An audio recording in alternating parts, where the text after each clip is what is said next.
Senate candidates. That's Democrat Tim Ryan, currently a congressman, and Republican candidate J.D. Vance. During the Tim Ryan portion of the town hall, Tim Ryan did not back down from the Fox News mob. And this is really interesting to see. It's quite impressive, in fact.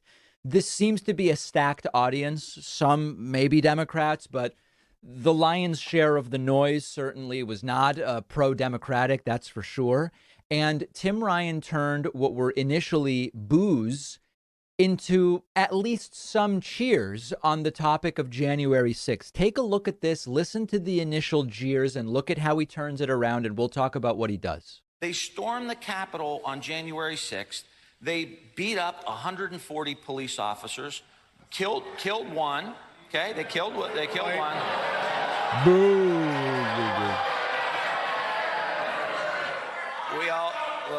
We all watched the video. Okay, so they boo, but here he turns it around. We all watched the video, and let him finish, please. And I'm happy to have this conversation. I'm not afraid to have this conversation. These are the conversations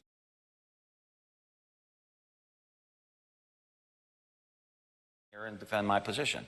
On January 6th, 140.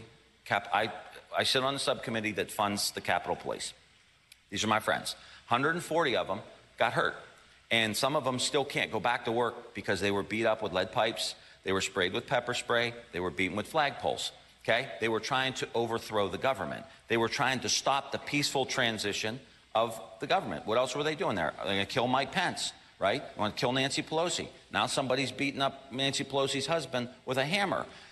J.D. Vance raised money for the insurrectionists. He made several social media posts to raise money for them. Now, again, I don't care what your politics are, but Americans should say no. We have to say no to that. We're going to try to get as many questions. All right, so a smattering of applause. What turned the tide here for him? It's a couple different things. Number one, Tim Ryan stood his ground. He stood his ground. He said, hold on.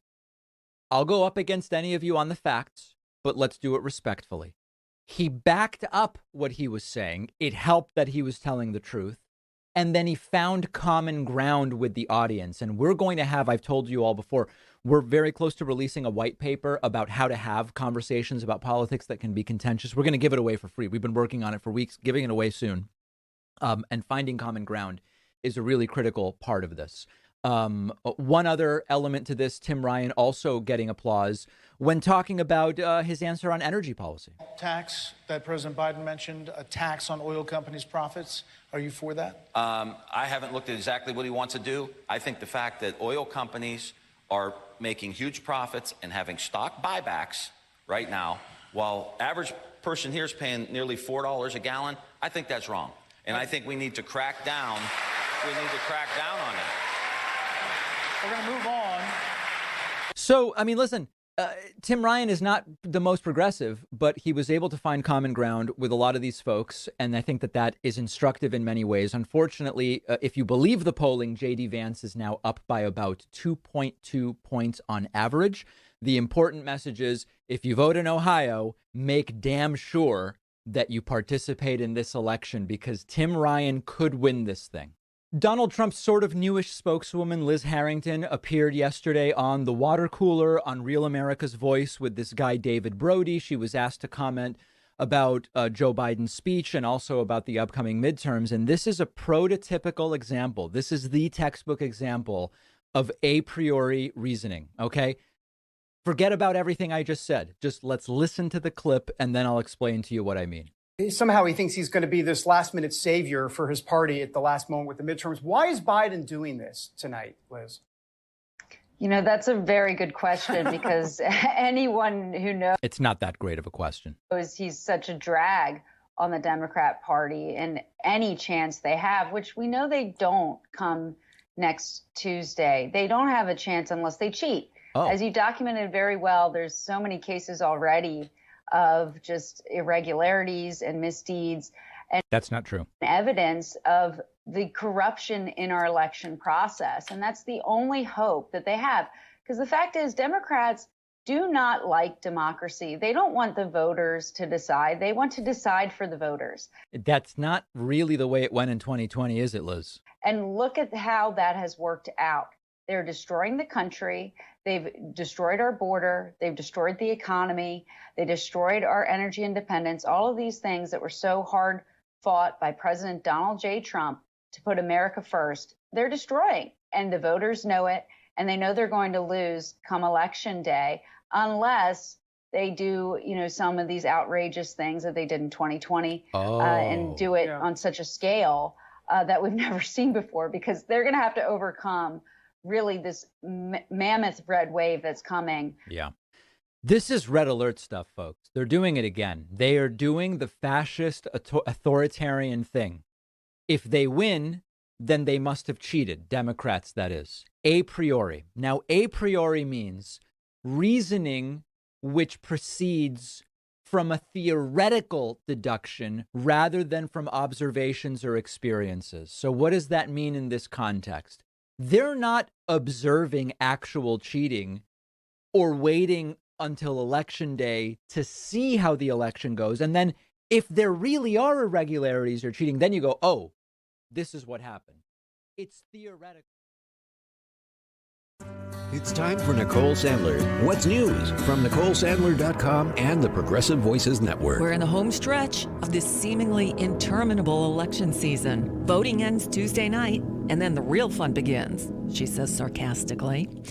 As of early Friday morning, over 33 million early votes had already been cast. In addition to determining control of Congress and the survival of our American form of democracy, there's more on the ballot. California, Michigan, and Vermont will all ask voters to make abortion rights part of their state constitutions. Kentucky and Montana voters will weigh in on 2 anti-abortion ballot measures. Marijuana legalization in 5 states is on the ballot, and changes to voting-related policies, including whether or not Nevada should adopt ranked choice voting. If you haven't already done so, vote. A New York State judge on Thursday ordered an independent monitor to make sure the former president's property company, the Trump Organization, doesn't transfer any of its assets without court approval. Oh, yeah. The monitor was requested by the Office of New York Attorney General Letitia James, which has filed a $250 million lawsuit against Trump, his 3 oldest children, and the family's business, accusing them of, quote, staggering business fraud. Trump on Thursday filed a lawsuit against James, ignoring the advice of his lawyers. He said in the suit that, quote, while James does nothing to protect New York against violent crimes and criminals, she attacks great and upstanding businesses. He lost. That's why the independent monitor was assigned. Just saying. In other news, Paul Pelosi, the husband of Speaker of the House Nancy Pelosi, was released from the hospital on Thursday, 6 days after an intruder attacked him with a hammer after breaking into their family's home. Paul Pelosi underwent surgery to repair a skull fracture and wounds to his hand and arm. The Department of Homeland Security said the suspect in the attack, David DePape, is a Canadian citizen who was in the country illegally. He could be deported. He entered the U.S. across the California-Mexico border as a temporary visitor in March of 2008. Canadians without visas typically can stay 6 months. Twitter told staff in a memo on Thursday that it would start laying off workers on Friday, part of the cutbacks Elon Musk said he'd make after he took over the company last week. Twitter started 2022 with more than 7,500 employees. News reports since he closed that $44 billion deal to acquire the company say that Musk plans to lay off up to half of Twitter's workforce. Several employees have already filed a class action lawsuit saying the layoffs violate the Federal Worker Adjustment and Retraining Notification Act, which requires employers with more than 100 employees to provide 60 days written notice before a layoff affecting 50 or more workers at any single site. So here's how it'll work. An email sent Thursday night notified employees that they'll receive notice by 12 noon on Friday that informs them of their employment status. Twitter headquarters are closed on Friday while all of this shakes out.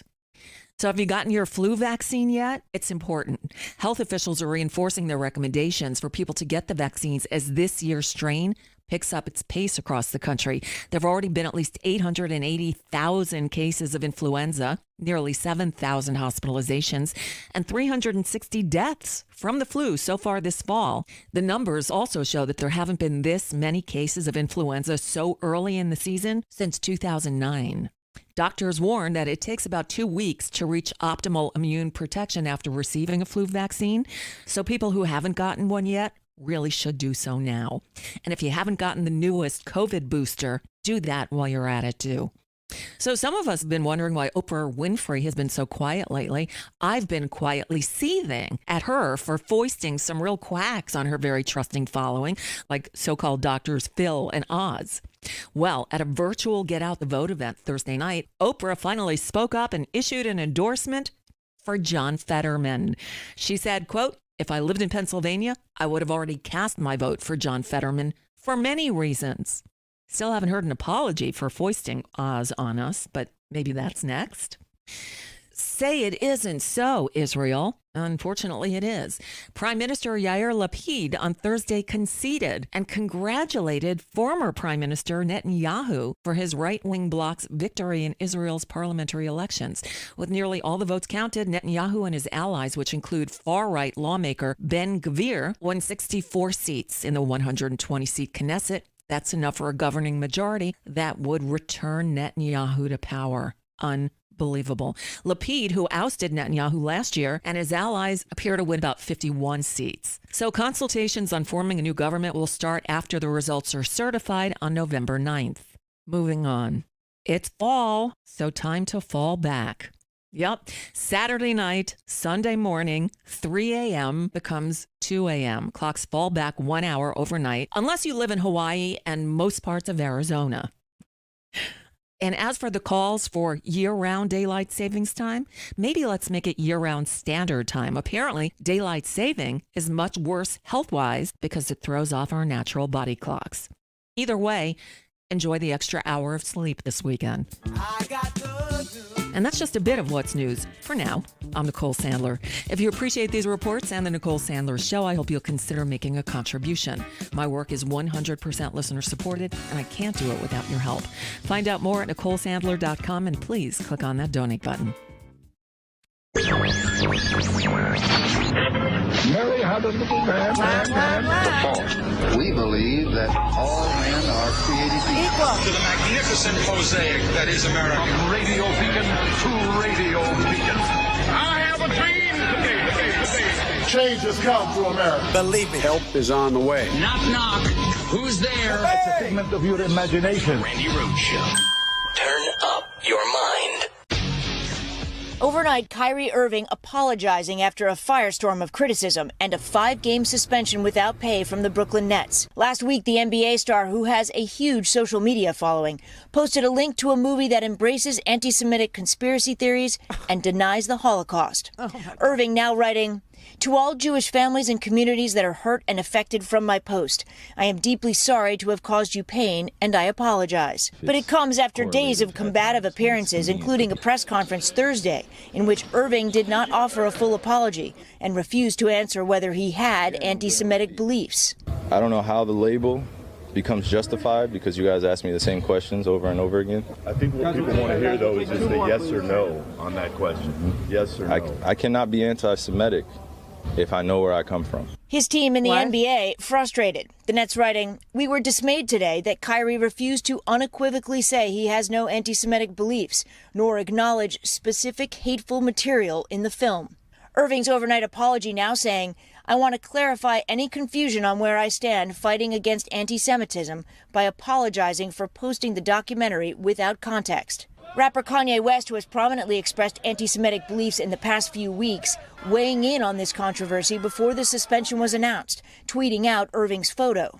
We have NBA stars, we have hip-hop entertainers, all contributing to an environment in which anti-Semitism is unambiguously elevated at levels we literally haven't seen in about 45 years. That's scary. It comes at a time of heightened fears about anti-Semitism. The New Jersey FBI division tweeting this week that it has received credible information of a broad threat to synagogues in New Jersey. For the Jewish community, the threats making it all the more urgent to fight public anti-Semitism.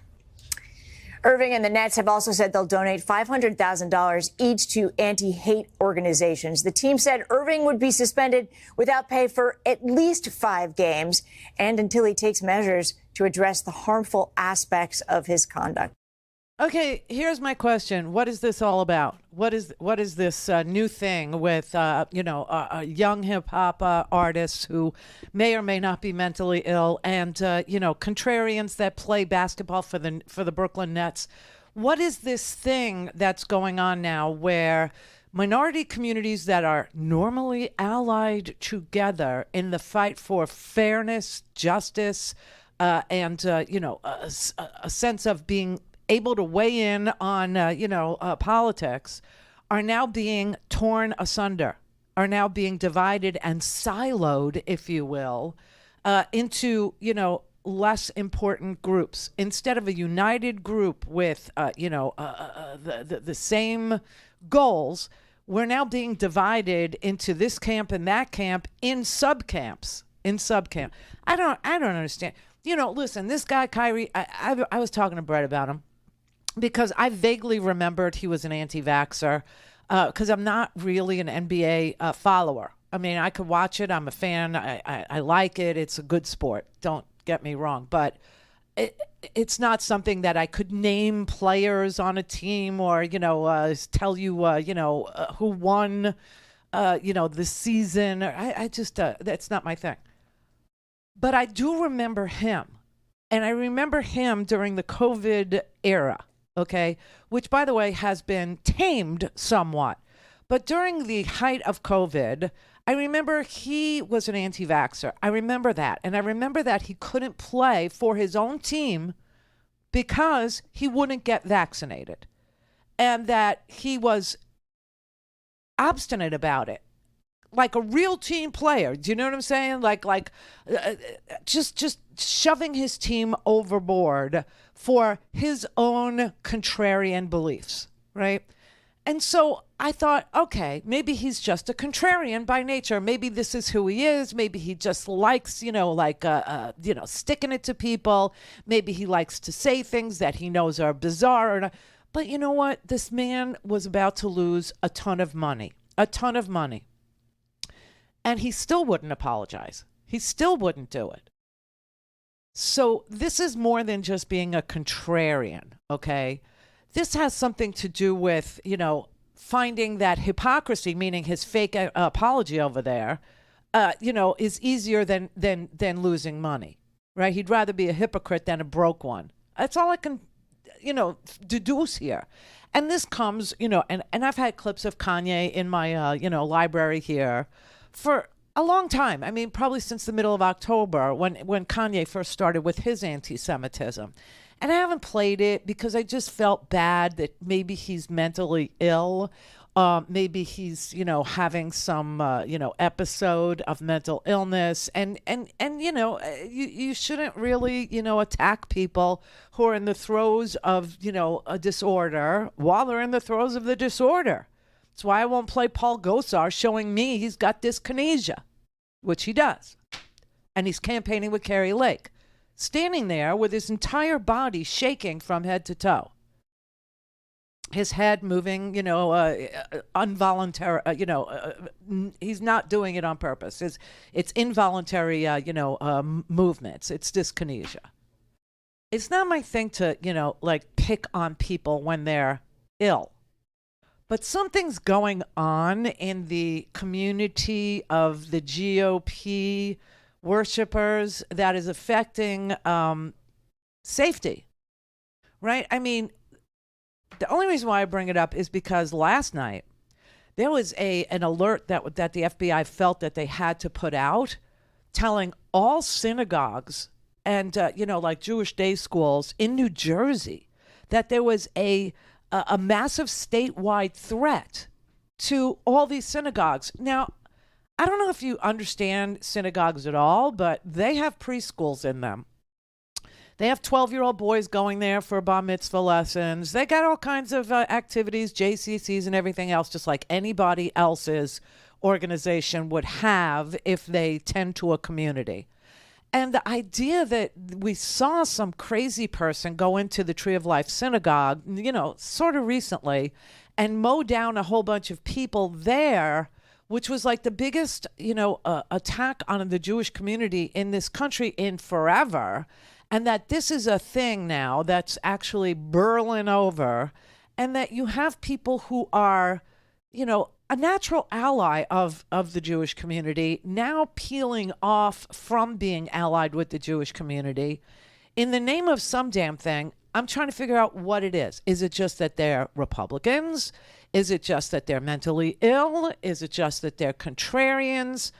I don't know. And I'm trying to understand what this is, because this is bad. This is dangerous. This is literally putting people in harm's way. This is putting children in harm's way. This is just incendiary stuff that doesn't need to happen. And the thing about this guy is he tweeted out, Kyrie Irving, who plays for the Brooklyn Nets, he tweeted out a link, okay? Can you imagine this, okay? Like his Twitter account. For all the millions that he's going to now pay, okay? It could have cost him another $8 because, he's on Twitter now. That's another thing. What are we going to do about that? What are we going to do? Are we going to stay on there? Are we going to not stay on there? The whole thing, the whole world is just literally tearing us apart so that we can't talk to each other, so that we can't share ideas with each other, right? Anyway, he tweeted out this link to a movie that's literally called Hebrews to Negroes. What? Hebrews to Negroes, Wake Up Black America. Hebrews to Negroes? Was that produced by Stephen Miller? I mean, this is like the most self-loathing title I've ever... Hebrews to Negroes. Just call it, Yids to Schwarzes. Honestly, I can't believe that. And so I wanted to see, what this was. Because it sounds like an elevator pitch for a racist science fiction movie about lab experiments that have gone horribly wrong. Oh, it's very bizarre. It's a bizarro theory. Clear for takeoff. Randi Rhodes. In the 1990s, renowned Texas progressive writer Molly Ivins regaled and appalled readers with her reports on the tragicomic awfulness of George W. Bush's 2 terms as Texas governor. His tenure was notable for his deep ignorance, frat boy arrogance, and flagrant servility to corporate interests. But those very qualities made America's moneyed powers decide that, wow, he'd make a dandy president.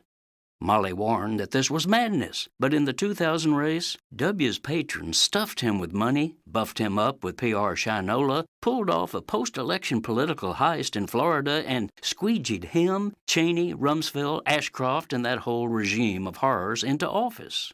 Americans soon began expressing astonishment at how shallow, imperious, and dangerous Bush and company were proving to be, leading Molly to say, "Next time I tell you someone from Texas should not be president of the United States, please pay attention." Don't look now, but another Texas gubernatorial goober named Greg Abbott is coming at you, insisting that he should be your next president. Sadly, Molly is gone, but I think I can speak for her on this matter of national import. Hell no! Excuse the redundancy here, but right-wing extremism has become extremely extreme, and Abbott is vying to be the extremiest of all. A clue to his loopiness is his vituperative anti-abortion absolutism, forcing victims of rape to give birth to their rapist spawn. Not a problem, proclaimed Abbott, for he's the Lone Star Wizard. He declared that he intends to go out and arrest all rapists, get this, before they rape anyone. This is Jim Hightower saying, Abbott has run up a record for spectacular program failures, widening inequality, corruption, political buffoonery, and so awful much more. If that's your idea of a president, there he is. If you'd like more of Jim Hightower's... I'm Rick Smith. And this is Labor History in 2. On this day in labor history, the year was 1996. That was the day the United Steelworkers and Bridgestone Firestone finally reached a tentative settlement after a bitter 28-month dispute. After years of restructuring and decline, the company demanded massive concessions from the workforce. By July 1994, 4,000 members of the United Rubber Workers walked off the job at 5 plants across the country. They were on strike against wage and benefit cuts, the loss of holidays, and union protections. They also rejected the company's attempt to institute a grueling 12-hour, 7-day work week and a 2-tier wage scale. The company permanently replaced more than half of the workforce 6 months into the strike. When the NLRB was slow to answer numerous unfair labor practice complaints, the United Rubber Workers called off the strike the following May. The company refused to reinstate hundreds of strikers, including 2 local presidents fired for union activity. Those who did return came back to plants filled with scabs. Though the strike may have ended, a campaign for justice continued when the United Rubber Workers merged with the United Steelworkers. Historian Robert Weir notes that in launching its international campaign, the United Steelworkers publicized the company's pollution problems, its safety and health violations, and intolerable working conditions. It also forged an important link with a militant Japanese union Zenroiko, raising fears that the strike could spread to Bridgeport's home operations. Protests, demonstrations, and boycotts continued throughout 1996 until the NLRB finally answered unfair labor practices brought against the company. The final settlement included the rehiring of all strikers, a wage increase, and all workers' original demands except one. Production speed up would continue. Don't give up, don't give up what's true. All things Randi at RandiRhodes.com. Go for launch. Speaking truth to power, the Randi Rhodes Show. The thing about it, me and Adidas, is like, I could literally say anti-Semitic shit and they can't drop me. I could say anti-Semitic things and Adidas can't drop me. Now what? Adidas is ending its partnership with Kanye West. The German sneaker giant says it does not tolerate anti-Semitism and any other sort of hate speech. What is with the hate speech? What is this about? What is this, this new thing that is trying to split apart communities that have much more in common than we have differences? What is the deal here? What is the point? What is the goal? Like, why would you want to do that? Why would you want to take power away from a group of people who have allied together in order to amplify their power to do things right and honestly and fairly and get social justice and decent policing and all the things that we care about? Why would you want to do that? He's sitting there wearing a 2024 hat on his head, the Kanye is, okay, saying I can say anti-Semitic crap and no one can stop me and Adidas can't drop me in a very insane way. So at first I just thought, okay, he's got some issues. He's got obviously he was, harassing, after Kim Kardashian dumped him and she started going out with Pete Davidson. I don't know how many of you follow, any of the Kardashian drama, but Kanye started to threaten not just Kim Kardashian, but Pete Davidson. He literally was threatening his life. And so people were like, trying to intervene and say, Kanye, you need help. Kanye, you're getting violent. Kanye, you got to stop. Now, Obama had his number way back in the day. Remember Obama looked at him and said, oh, he's a jackass. Remember that? He's a jackass. And everybody chalked it up to he was a jackass, but, or maybe he was a musical genius. And this was the, tough road that geniuses have to hoe, because part of their brain is so gifted that the other part is so lacking in empathy and compassion and bullcrap. The guy has been diagnosed as, being a sufferer of, mental illness, and he won't take his meds. And now he's out there saying, really disgusting, dangerous, horrible, violent things about entire groups of people. And you've got this NBA dude who is a flat earther. I mean, Kyrie Irving has, tweeted out that, it is the elite that are trying to make us believe that the world is round, that the earth is a round planet.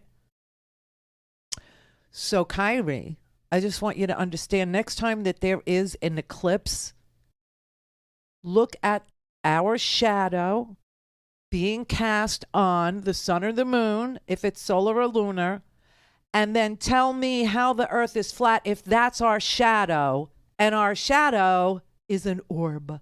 Our shadow is round. You see what I mean? I just don't even understand what this is about. Then he goes full on anti-vax and costs his team who were doing okay, an amazing amount of losses because he couldn't play in any of the home games. So why are people not only refusing to be team players or denying things that are observable with the eye, but now attacking a community that has done nothing to you? I mean, nothing bad at all. In fact, we're natural allies. I don't know what's going on except to say that the GOP is very interested in divisive stuff. They're very interested in dividing Americans one against the other. And now they're going for the subsections of people who stay united as, the party that challenges them.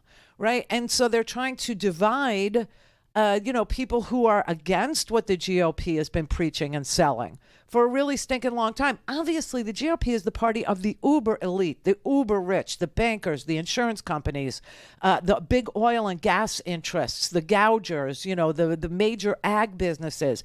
And if you don't believe me, just go, to opensecrets.org or commoncause.org and look at who gets money from who. And it'll be very crystal clear to you that you have absolutely nothing in common with the GOP wanting to cut taxes on the wealthy unless you are a billionaire who happened to wander into free speech TV, okay, and you're watching me now. Otherwise, nothing in common, okay? The GOP is going after Social Security and Medicare. They've already gone after Social Security and Medicare before. If you look at the Reagan era, after Ronald Reagan tried to talk you into the idea that Medicare and Social Security were socialist and they were bad, and you look at the results of Social Security and Medicare and how people are living longer because they get health care under Medicare, and you look at how people are out of poverty because of Social Security. But then you look back at the history of these things and you realize that they have been, they wrote into the Social Security and Medicare program that the age for full benefits continually goes up. I just want you to know that they're not done with us on the Social Security Medicare front, right? They to get full Social Security benefits in this country now, full benefits, you have to be 70 years old. 70. Medicare kicks in at 65, but they're very interested, the Republicans are, in making the age to qualify for Medicare 70 as well. They want everything to be raised so that so many people will never, ever get it. They will never get their benefits. And that is a cut to the benefit. And they're doing it. They're interested in it. They want, and then there's vile people inside the GOP that want to privatize the whole thing. Meaning, give the money that is in the trust fund to the insurance carriers, to the insurance market, right? And Wall Street loves it. They are just salivating over the opportunity to get and I've been telling you this forever, that they're not done stealing, that there are tranches of money, big tranches of money still left over, and that is Social Security and Medicare, and they're dying to get their hands on it. And maybe now it's clear to you when I say whose hands, are grasping for it. It's Wall Street. It's Wall Street. It's the insurance markets. It's the healthcare markets. It's like the HCAs. The big giant conglomerates would love to have that money. They would love to take it and privatize all of Social Security and Medicare. And that's really what this is all about as far as, what do they want with us? What do they want, right? And the only way that they can do this is to pick people off. Right? To pick people off and to separate naturally allied groups of people who aren't for this.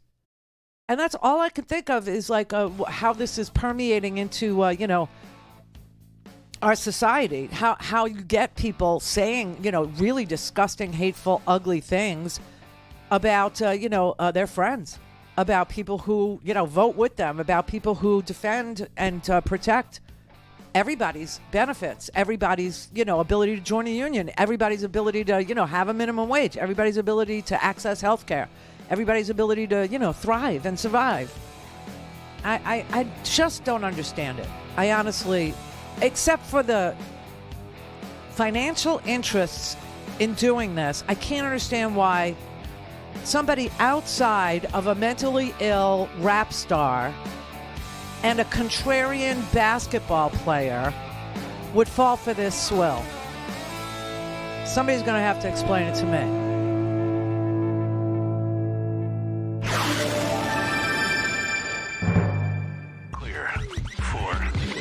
Randi Rhodes. RandiRhodes.com.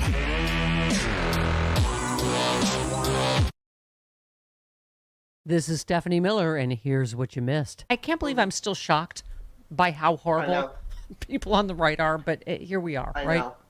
Yeah, it gets worse every day, and they do shock me because we're used to their policies and the wink, wink, nudge, nudge with whatever it is, racism, bigotry, misogyny, etc. But they're just saying it. I mean, a couple of, I don't know who they were. I can't remember because I see it and I scroll real fast. But there were a couple of Republicans that made jokes about Paul Pelosi getting hammered. And it's so disgusting. I can't believe it. I know. There's that moment where you think, oh God, will this finally shock anybody's conscience? Right. But then you think, like, if January 6th didn't, what is going to? And this is just a continuation of January 6th. I was saying to Chris the minute it got reported, I'm like, oh my God, that's exact same thing we heard on January 6th. That creepy, where's Nancy? Nancy, it's like, I don't know what, like you say, I don't even know what to say anymore. It's because it's not just it's not the lunatic fringe. It's Ronna McDaniel. It's Glenn Youngkin. It's whether it's jokes or just, you just think, do these people really just not have any conception of that was their father or grandfather? Right. Yeah. I mean, it boggles the mind. You just wonder how can they be that way? And it's like they just keep getting worse. I think everybody had this false sense of security when Biden was, inaugurated. And unfortunately, it just seems like it's getting worse on that side. Yeah. I mean, we were talking about, of course, Don Jr. tweeted this, horrible thing with the Halloween costume. And, I've said this before. I've never said I hate anyone. I hate Donald Trump. I mean, so do I have to say, I wouldn't want him to be hit in the head with a hammer. Hear all this and more on the next Stephanie Miller Show. The Republicans are telling us exactly what they would do on Election Day. It's the same story as 2020. Republicans will claim victory before every vote is even counted. They'll say they won, that the election is over, that we should stop the count. Teams of Republican lawyers will try to strike down the ballots of millions of American voters, especially African Americans. Fake claims of voter fraud, intimidation, and even violence at polling places and drop boxes. Republicans aren't willing to lose, even when they do. But there's no voice louder than your vote. Don't be intimidated. That's right. That's your vote. That's not their vote. Don't let nobody walk up to you and tell you that you can't vote. Cast your absentee ballot and check it. If you vote on Election Day, stay in line. Get it done. They're counting on you to be scared, intimidated, afraid, which you shouldn't be. You really should not be. Nobody should be walking up to you while you're trying to vote. That's your vote. Make your voice heard. Prove them wrong. Don't just tell them no. Tell them hell no. Hell no. H-E double hockey sticks N-O. No. And this message has been approved by Leslie Jones.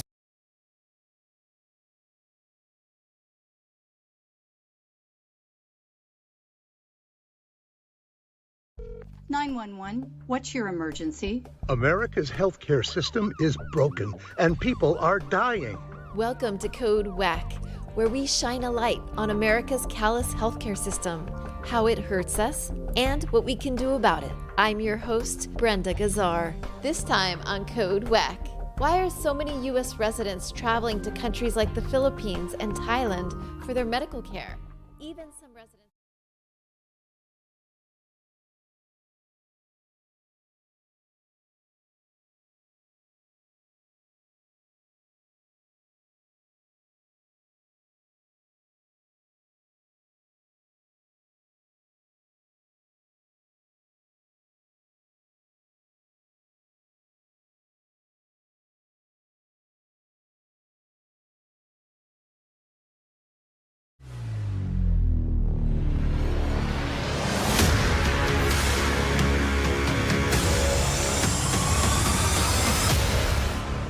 Call in, connect. To speak to Randi, call 561-270-3844. 561-270-3844. Now in this last-ditch effort, well, let's lie to senior citizens and scare them to death with lies about Republicans. They want to take away your Social Security and Medicare and cut it.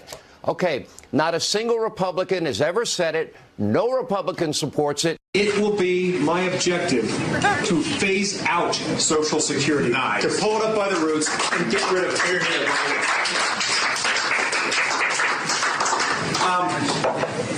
People who advise me politically always tell me that's dangerous, and I tell them, in that case, it's not worth my running. That's why I'm doing this, to get rid of that. Medicare and Medicaid are of the same sort and need to be pulled up. I mean, they're saying it out loud. They're saying it out loud. Joe Biden held up a newspaper yesterday and read from it. Headline New York Times. Right, flying out here. Headline, GOP signals plan to shrink Social Security. They're saying it out loud. Congressional Republicans, eyeing midterm election victory that could hand them control of the House and Senate, have embraced plans to reduce federal spending on Social Security and Medicare, including cutting benefits for retirees and raising retirement age. They're just saying, they're not even hiding it. They're not even hiding it. No, they're not even hiding it. They're saying it. They're saying it out loud. They're saying it in fundraisers. They're saying it behind closed doors. They're saying it to the New York Times. They're telling anybody that will listen to them that they want to get rid, or at least start phasing out Social Security and Medicare benefits, even though the cuts would be incredibly unpopular.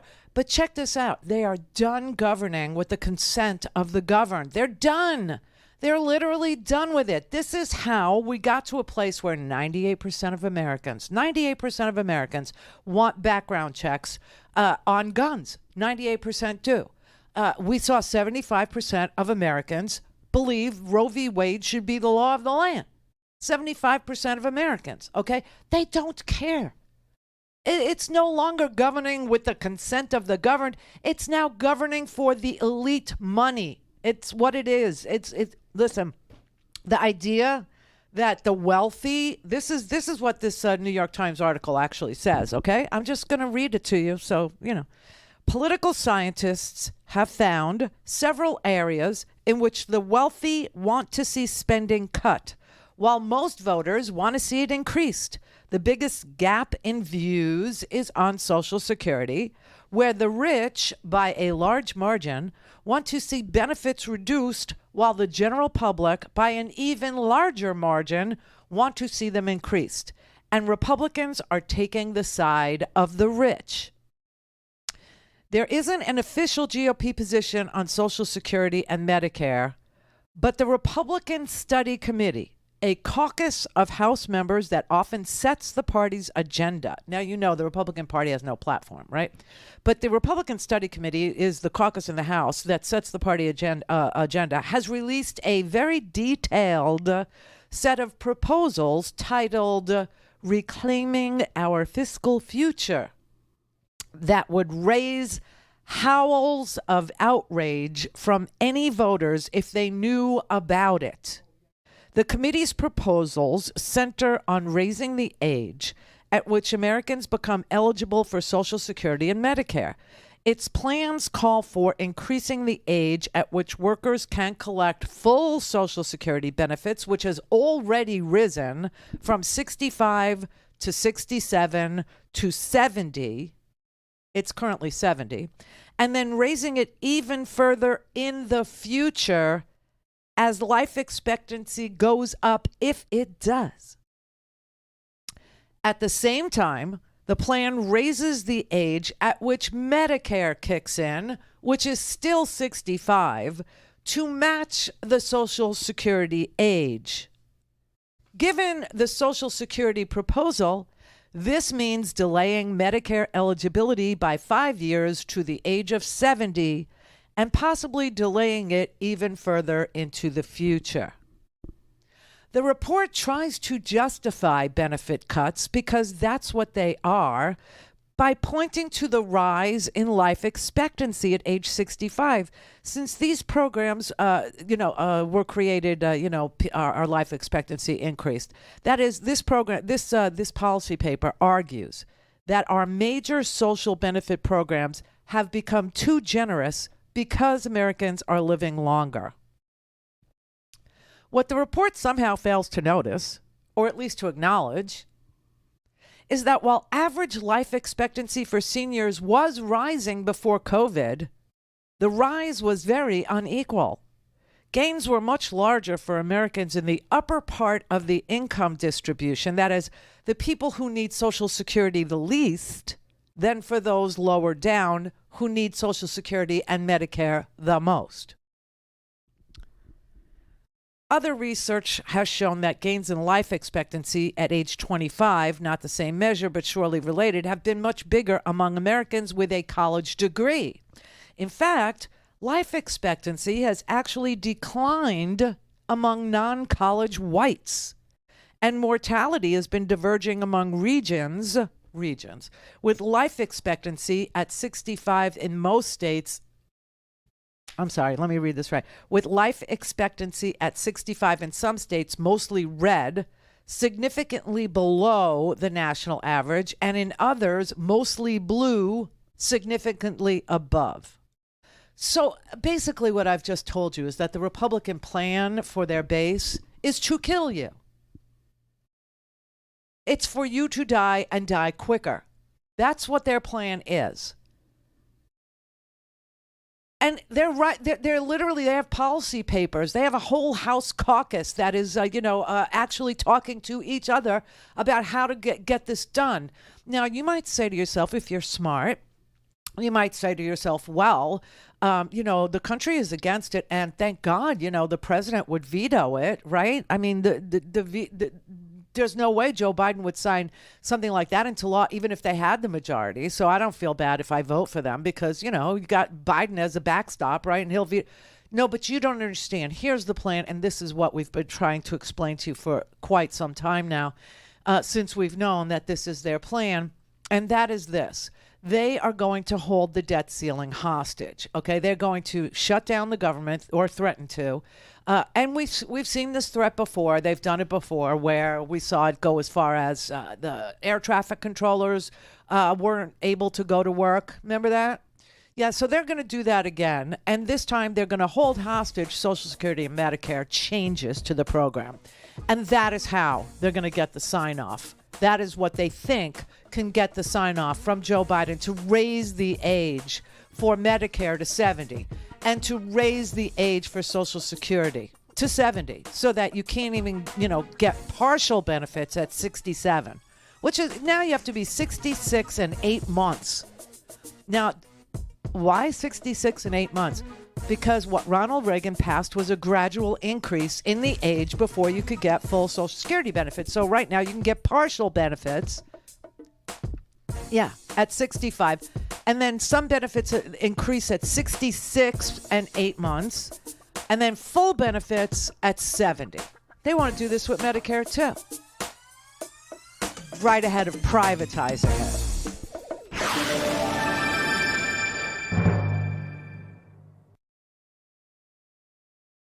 Clear for takeoff. Randi Rhodes. Randi Rhodes. Randi Rhodes. RandiRhodes.com.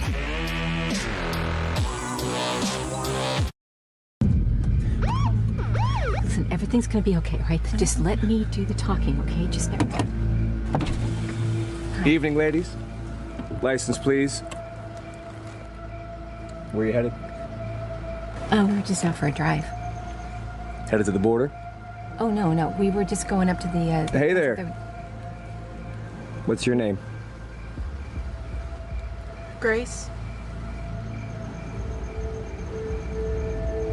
Are you pregnant, Grace? Step out of the vehicle. She does not have to... Yes, she does. No. Show me your hands on the wheels, please. Grace, step out of the vehicle. On the wheel. Grace, it's okay.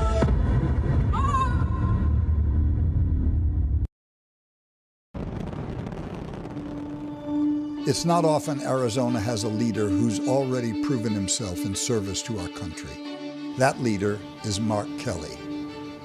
Arizona has been lucky to have senators who put country over party and people over politics. Now Mark is ready to carry on that great Arizona tradition. Patriot, U.S. Navy pilot, American astronaut. Tested, courageous, steady. Mark makes Arizona and the country proud. Mark Kelly, a history of service, a record of accomplishment, an independent leader, and a proven American patriot. Here we are in the flight deck of Endeavour, flight day 1. Mark Kelly, an Arizona hero who always makes us proud.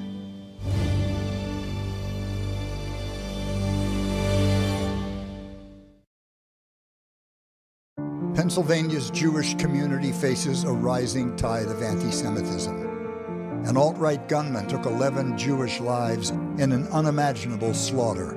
The gunman was radicalized on Gab, a social media site where Nazis, anti-Semites, and racists spread hate and terror against Jews. So what did Doug Mastriano do? Joined Gab, hired them, paid Gab's CEO for advice, bought Gab ads and followers. Mastriano knows what he's paying for, knows exactly what Gab's audience is. They're not just Nazis, Klansmen, racists, and crazies. They're his base. Pennsylvania has proudly protected the religious liberty of every faith and creed since our founding. Now it's up to us to protect Pennsylvania from Doug Mastriano. The Lincoln Project paid for and is responsible for the content of this advertising. Mark Fincham for Arizona Secretary of State? Get real. Fincham is a QAnon fanboy and habitual liar who got caught trying to illegally overturn the election. Was there on January 6 with insurrectionist terrorists who attacked our capital and are currently headed to jail. But that's not all. He's encouraged armed thugs to intimidate Arizona voters, is a proud member of the domestic terror group the Oath Keepers, doubled down when he was busted for pushing hate and anti-Semitism, and he tried to stop people from mail-in voting despite voting 28 times by mail himself. Donald Trump won. This is the resume of the man who wants to run Arizona's elections. That is absolutely crap. He's not just wrong, he's crazy. Mark Fincham, unhinged, unqualified, unelectable. It's that simple.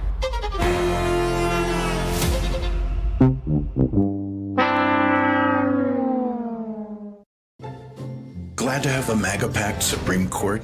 Proud that they lied under oath to get the job? If so, thank a MAGA Republican. If you enjoy seeing our rights disappear one by one, thank a MAGA Republican today. The Lincoln Project is responsible for the content of this advertising. Whether you're listening to Leslie Marshall each Tuesday through Friday or Brad Bannon each Monday, you can hear them from 6 to 7 p.m. Eastern on the Progressive Voices Network. Here's a sample of what you'll hear. So happy to have Kim Miller with us. Ms. Miller. Don't give up. Don't give up. What's true? This is the Randi Rhodes Show. To speak with Randi, dial 561-270-3844. That's 561-270-3844. You can take your woke, fiscally irresponsible craziness, and you can take it and go to the Soviet Union. I don't care. This is Iowa. Okay. So that was the beginning of a very long rally last night in very white, lily white, like pasty white, like ghostly, ghastly white, Iowa last night. Fiscally responsible. You could take your fiscally responsible. I mean, I don't know what they're. This is the whole thing now. Okay, the whole thing is going to be stealing from you. Everything that the Republicans are going to sell now is going to be about fiscal irresponsibility. Fiscal irresponsibility, and we need to cut. We need to cut. But only from you. Only from seniors.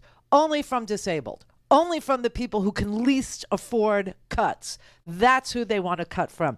And you know, of course, the fiscally responsible party would never, ever be seeking to take away Social Security and Medicare, would they? No. No. To what? To do what? To pay for Donald Trump's tax cuts, to make those permanent? Or to stop tax cheats? By saying the IRS will have absolutely no ability to go, drill down on the tax cheats. No. They're the party of the super uber rich, and the super uber rich don't give a rat's ass about who they have to divide, who they have to lie to, how often they have to lie, what they have to do in order to steal from you. And that is the game plan. That is the name of the game. And they're saying it out loud now. And I just want everyone to understand that that's why, this is being said, this is why Joe Biden is trying to tell you something. This is why I'm trying to tell you something. Sean Hannity last night was saying, nobody wants to take away Social Security. Nobody ever said that. And then, of course, it's like a quick edit. And you can find Mike Lee saying it. Marjorie Taylor Greene last night. She was like, no more money for Ukraine if we're elected, because, this is going to be the whole thing. This is going to be the whole thing about we're spending too much. We're spending too much. The only border they care about is Ukraine. Ukraine. Not America's southern border. Under Republicans, not another penny will go to Ukraine. Our country comes first. They don't care about our border or our people. Right. We don't care about our border or our people, but the Republicans are the impediment to immigration reform. You understand that. The Republicans will never, ever vote for comprehensive immigration reform because it's such a great issue for them. It's so powerful. People love to talk about the border, even though, half of them don't live anywhere near the border this and the border that, and we have to do this. And listen, Trump became president of the United States of America just screaming about the border. Did nothing about the border, did absolutely nothing on comprehensive immigration reform, did nothing at all to, stem just separated, children and women and all that. And it didn't solve our problem because it can't. The only thing that could solve our problem is comprehensive immigration reform. And the Republicans will never vote for it, ever. They just like pointing at it and screaming about it and screaming some more. But she's like, no more money for Ukraine. Are you freaking kidding me? We sent $66 billion to Ukraine to help them fend off an invasion from Russia, who is responsible in part for the high gas prices that you and me are paying at the pump because they chose to invade their neighbor, okay? Because they did this. So we're sending $66 billion over there. We spent $92 billion just 1 year alone on the child tax credit, okay? On the child tax credit. This is crazy. This is like madness. This insane proclamation that we don't care about our kids or we don't care about the border or we don't. This is just obviously this is all going to be about money for them if they should take control of the House. It's going to be about nothing but investigations and money, cutting. That and for what? So that they can make Donald Trump's tax cuts for the wealthy permanent. That's what they want to do. So I'm telling you, last night they had this rally that told you everything. I mean, it just, if you watched it, and I know a lot of people just won't watch it, they can't take it, and I understand. But I did. And I have to tell you, this was all of this craziness was to get an 89-year-old man reelected to the Senate. This whole rally last night was for Chuck Grassley, who's running for what, his eighth term? His eighth term, a 6-year term, each term. His eighth term at 89 years old. That's what this was for. And Grassley, when he got up to the microphone, this 90-year-old man, he said, I just want to prove that I'm worthy by telling you I will never stop investigating Hunter Biden. I've got several things to say today, but one thing that I want to start out with, so you can have confidence in me if I'm reelected. Oh my God. I'm not going to give up on trying to get political bias out of the FBI. And I'm not going to give up on my investigation of Hunter Biden and other Bidens. And other Bidens. I'm going to investigate all the Bidens. I mean, this is a 90-year-old man who is trying to prove his bona fides to a crowd, a very white crowd in Iowa, by saying he's going to investigate the Bidens. The Bidens. This is what the government is going to spend its time on figuring out whether or not Hunter Biden lied on a gun application. I guarantee you he did. Okay? There you go. We're done. Move on. This is all to steal. This is all about stealing. All of it. All of this anger, all of this hatred, all of this misery, all of this lying, all of this cheating. It's all about stealing. Rick in New York. Hi, Randy. Hi, Rick. Randy. I wanted to first compliment you on your knowledge of medieval Islamic astronomy, that the crescent Earth can be seen on a lunar eclipse, outpacing Christopher Columbus and those guys. Anyway, the real point was, I've been listening to Timothy Snyder a lot. He's the Yale professor of history who wrote the book on tyranny. Yeah. Got a great Substack. Everybody subscribe or catch what's free. He breaks down Russian Christian fascism and its attack on Ukraine. There is a genocide going on. If we ignore it, we're ignoring a major time in history. So when Kanye and Kylie start speaking anti-Semitism, don't discount it by their mental state. Don't discount it by their, likes on Twitter. This is a real thing. What is the thing, though? The thing is, it's a fascist idea to divide and conquer. The fascist idea is to define yourself by defining your enemies, not saying what you're for, saying who you're against.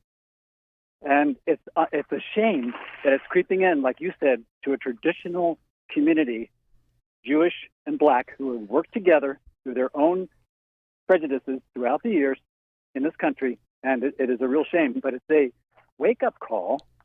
And we need to see... I want to know, what makes Kanye and Kyrie think that they would get favored nation status in the white, Christo-fascist world? What makes them think that they will be spared? I mean, I think guys like Ben Shapiro, who have been, hosting a lot of these Nazi lovers, are starting to see the light too and say, oh my God, they're going to sell me out too. Stephen Miller's got to wake the F up and understand he's not getting favored nation status in a fascist world. Do you know what I mean? Yeah, Doug Mastriato's going down. Hopefully that election denier in Arizona as well. No, I'm saying a different thing. I'm saying, what is it about these self-loathing Jews and self-loathing African-American men who happen to be very rich? But what makes them think that they're going to get favored nation status, that they're going to be okay in a Christo-fascist world, that they'll be spared? Don't they understand that they're just being useful idiots for the fascists? For the disruption and the chaos, which leads to, like you said, stealing all the good stuff. Yes, that's what it's always about. It's always about stealing. I mean, there's no question that the motivation is always money. Money is the root of all evil. So I don't understand, though, what makes them glom onto that Nazi, fascist, Christo-fascist, do they think that... Do they think that... Not everybody's... I don't know. Not everybody's as evolved as we would hope they are. We have to understand, many people are not that evolved. Well, they're also, not going to be spared. if they usher in fascism, they will not be spared the fascism, and they're not going to be looked on with favor. Clear for takeoff. Randi Rhodes.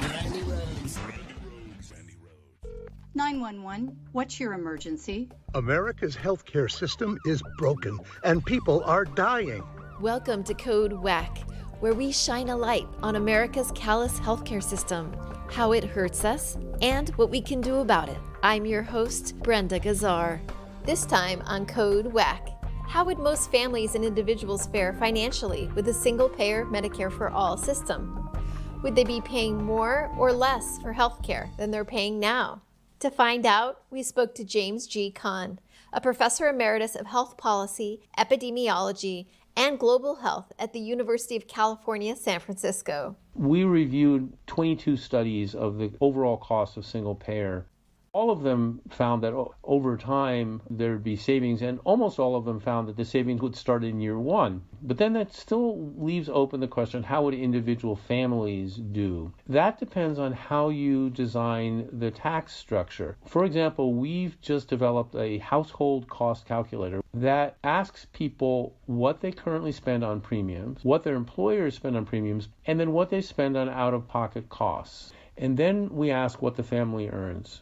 And we use that to calculate the taxes that would be due. By designing that tax structure to be focused on people who earn more money, what we found so far is that at least 85% of people who complete this find that they save money. They pay less in these new taxes than they save with premiums and cost sharing. The full Code WACK story on ProgressiveVoices.com and on the PV app. Catch all our episodes by subscribing to Code WACK wherever you find your podcast. This podcast is powered by Heal California, a nonprofit that uplifts the voices of those fighting for healthcare reform around the country. Until next time, stay healthy. Now, the top of the hour on the Progressive Voices channel on TuneIn presents the Green News Report. Luiz Inácio Lula da Silva has defeated Brazil's far-right President Jair Bolsonaro, capping a remarkable political comeback. Major turning point for climate in Brazil's presidential election. The drop in Russian gas exports after its invasion of Ukraine will transform the global energy landscape. Russia's war in Ukraine has accelerated the energy transition, new report finds. Plus, let's turn to climate. And that was it for climate questions in U.S. Senate debates. Yes, it's not all that important. All of those stories and more straight ahead from BradBlog.com. I'm Brad Friedman. And I'm Desi Doyen. Stand by for 6 minutes of independent green news, politics, analysis, and snarky comment. How would you hold Russia and other polluting countries accountable? Well, I would demand the same kind of international agreements that we are bound by. Oh, you mean like the Paris Agreement that we're bound by, that Russia's bound by, that China's bound by, and that your president, Donald Trump, pulled the U.S. out of? Don Bullock, Republican Senate candidate from New Hampshire? Got it. This is your Green News Report. Okay, Desi Doyen.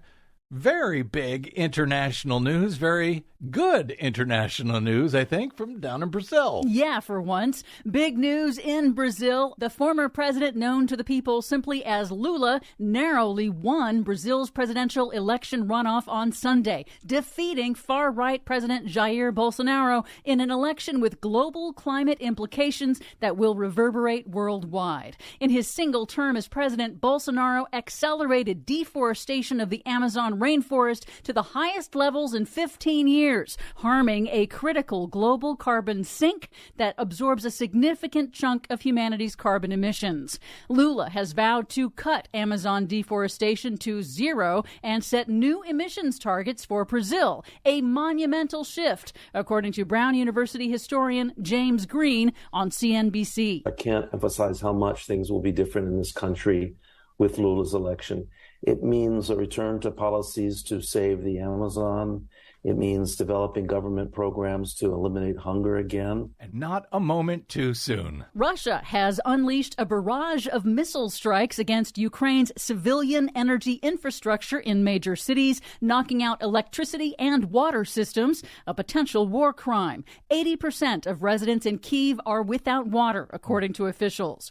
But an unexpected turn in the war after Russia engaged in energy blackmail, cutting off natural gas exports to Europe to erode Europe's support for Ukraine. European officials say that storage for natural gas going into winter is now nearly full, helped in part by conservation and near record warm autumn temperatures. Global warming saves us again.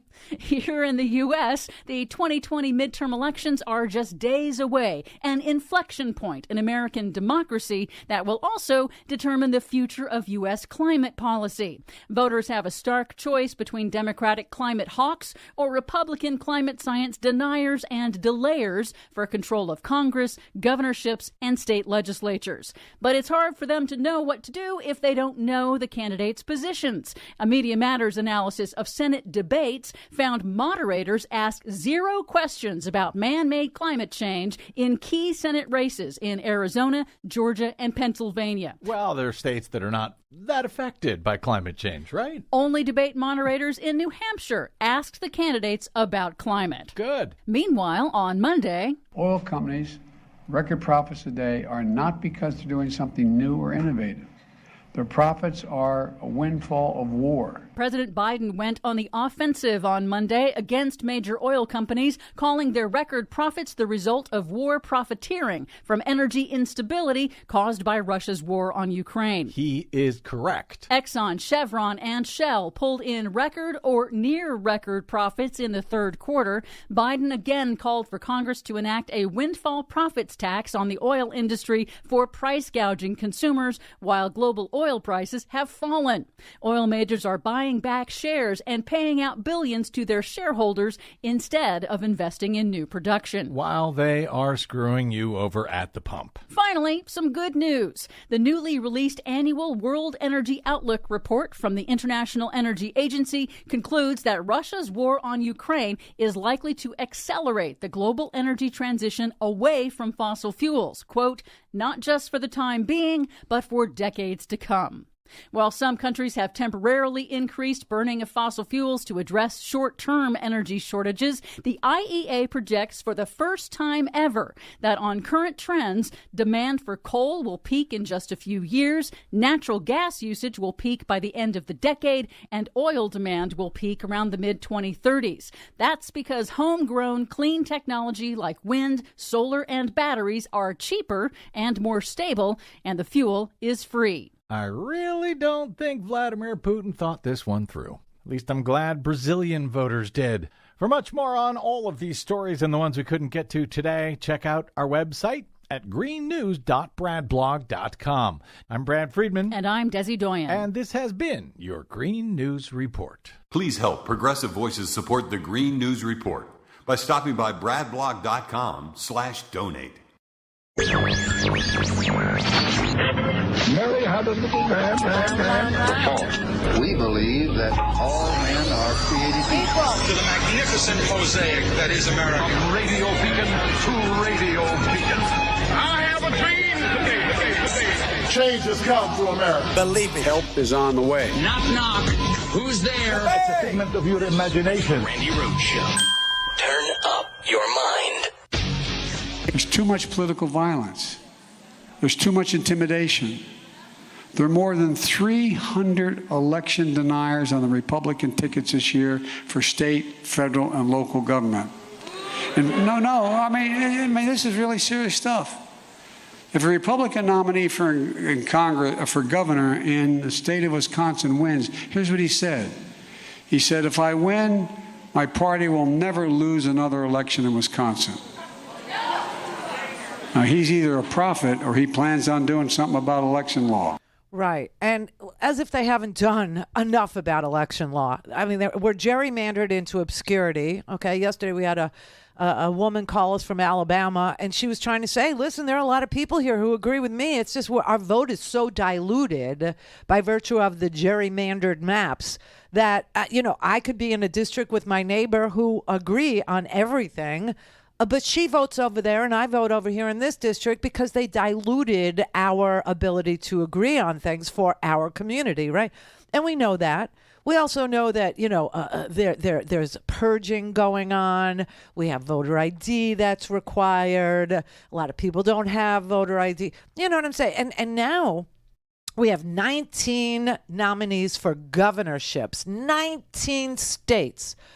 Like this guy that Biden is talking about here, this guy, Tim Michaels, who's a multi-millionaire many times over. We have 10 races for Attorney General, 12 for Secretary of State, that all don't believe that the election in 2020, was free and fair. They don't believe it. They think something that would have changed the outcome of the election got away from them, got done under the radar. Listen, I want to tell you a story that is current. There is a woman who works in Wisconsin. I think she's a deputy on the election commission for Wisconsin. And she was noticing that the military ballot, only in Wisconsin, I don't know, maybe your state is the same, but I think Wisconsin is probably the only one or almost the only state where this is the lay of the land. But in Wisconsin, if you're a military member, you don't have to register to vote. You don't have to register. You can just get a ballot. I don't know why that is, but that's the way it is. And so this woman who's working on the election commission there knows that that is true. And she decided to use My Wisconsin, the public-facing website, not anything, on the inside, operation system, only the outside. She used the public website. And she put in fake name, a fake address, and a fake date of birth, and said she was a military member and got 3 ballots that way, 3, which is bad, 3 ballots. She sent those ballots to a Republican representative to show that Republican that this could happen. She's now going to go, she's getting charged by the district attorney. She's going to have to defend herself in a court of law for election fraud, because that's the way this country is. That's the way we operate. That's the law. But 3 ballots. Now, the Republican Party is suggesting that you don't get caught when you do 3 ballots. Well, she got caught. She did 3 ballots, as it should be. The people who voted twice here in Florida all live in the villages. But who got arrested?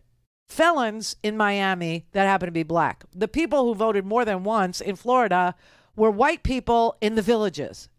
Retired people in the villages, Trump supporters in the villages. Okay.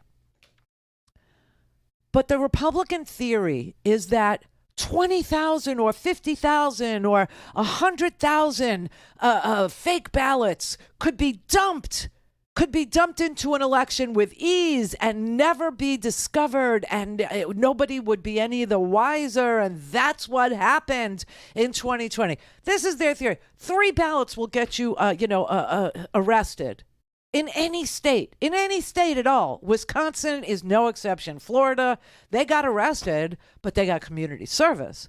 Whereas the black people who were sent voter registration cards but were felons and weren't cleared to vote, even though the state told them they were cleared to vote and sent them voter registration card, they have handcuffs slapped on their wrists. You see what the issue is? You see what the problem? So basically, if you cheat, you're going to get caught. That should be the lesson that you take from this. But the Republican Party is very busy trying to convince you that there was massive voter fraud 2 years ago, almost 3 years ago now, that has gone completely undetected, to the point where they have to change all the laws. keeping, people's ability to access their ballot very difficult, very hard. And they have to run for governor of swing states. They have to run for governor of Michigan and Arizona and Wisconsin and Nevada and Pennsylvania. They have to all be in charge of the 2024 election because it was undetected that hundreds of thousands, tens of thousands of ballots were dumped into the 2020 election. This is just pathetic. Republicans will never lose another election in Wisconsin after I'm elected governor. You just heard Trump supporter Tim Michels say Republicans will never lose another election in Wisconsin after I'm elected governor. He did not know he was being recorded at that campaign event. The Republican is campaigning for governor of Wisconsin by telling his supporters that he will end democracy in Wisconsin. End it. Republicans will never lose another election in Wisconsin after I'm elected governor. That means if the Republican is elected governor in Wisconsin, he will deliver Wisconsin's 10 electoral votes for president to Republicans, no matter what. Republicans will never lose another election in Wisconsin after I'm elected governor. He is promising that the next presidential election will not be fair, and he is promising that no election in the state of Wisconsin will ever be fair again if he is elected governor. Republicans will never lose another election in Wisconsin after I'm elected governor. That is what is at stake in this election. Which is a very bold statement for Mr. Michels to make over there. Now, first of all, you should know that Mr. Michels is a multimillionaire. He financed his own campaign with his family money, and he's running even with the Democratic Governor Tony Evers in Wisconsin right now. And by the way, Tony Evers is a mild-mannered Democrat who saw the state through the worst coronavirus, pandemic, ushered in an era of very high employment, improved services, increased funding for education, and balanced the budget in Wisconsin. But this guy, with all his largesse, with all his, money, he's investing in himself so that he could promise that Wisconsin will never, ever have another free and fair election, which is a very bold statement that Republicans will never lose ever, ever again in Wisconsin. When you consider that Democrats have won 8 of the last 9 presidential elections in Wisconsin.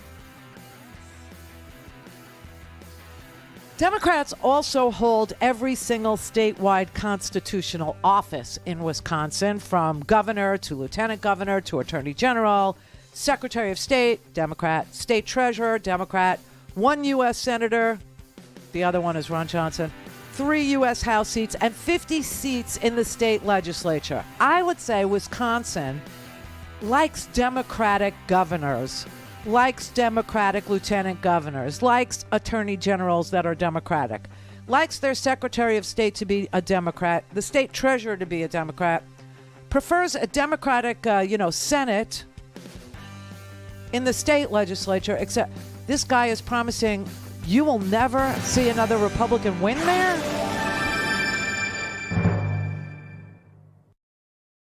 Clear for takeoff. Randi Rhodes. In the 1990s, renowned Texas progressive writer Molly Ivins regaled and appalled readers with her reports on the tragicomic awfulness of George W. Bush's 2 terms as Texas governor. His tenure was notable for his deep ignorance, frat boy arrogance, and flagrant servility to corporate interests. But those very qualities made America's moneyed powers decide that, wow, he'd make a dandy president. Molly warned that this was madness, but in the 2000 race, W's patrons stuffed him with money, buffed him up with PR shinola, pulled off a post-election political heist in Florida, and squeegeed him, Cheney, Rumsfeld, Ashcroft, and that whole regime of horrors into office. Americans soon began expressing astonishment at how shallow, imperious, and dangerous Bush and company were proving to be, leading Molly to say, "Next time I tell you someone from Texas should not be President of the United States, please pay attention." Don't look now, but another Texas gubernatorial goober named Greg Abbott is coming at you, insisting that he should be your next president. Sadly, Molly is gone, but I think I can speak for her on this matter of national import. Hell no! Excuse the redundancy here, but right-wing extremism has become extremely extreme, and Abbott is vying to be the extremiest of all.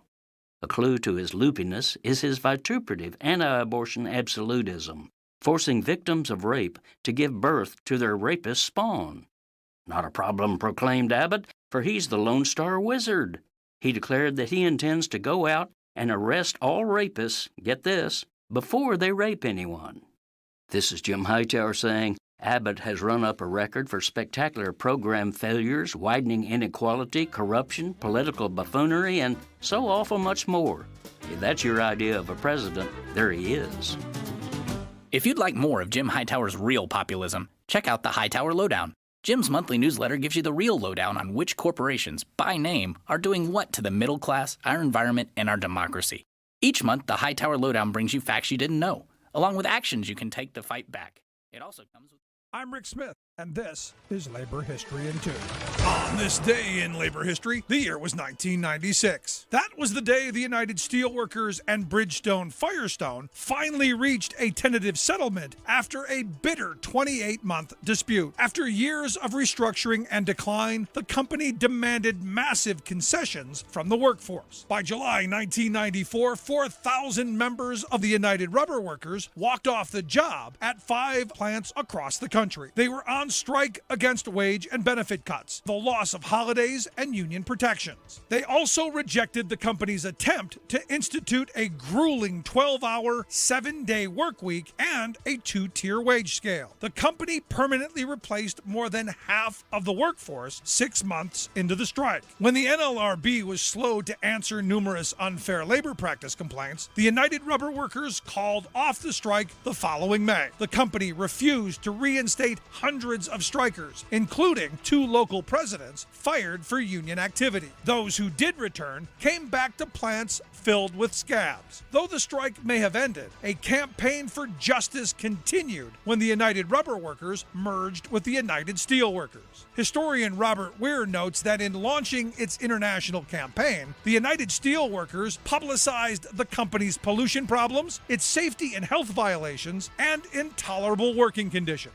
It also forged an important link with a militant Japanese union Zenroiko, raising fears that the strike could spread to Bridgeport's home operations. Protests, demonstrations, and boycotts continue.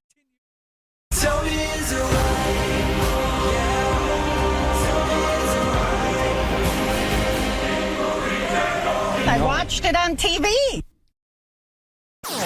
All things Randi at RandiRhodes.com. Go for launch. Speaking truth to power, the Randi Rhodes Show.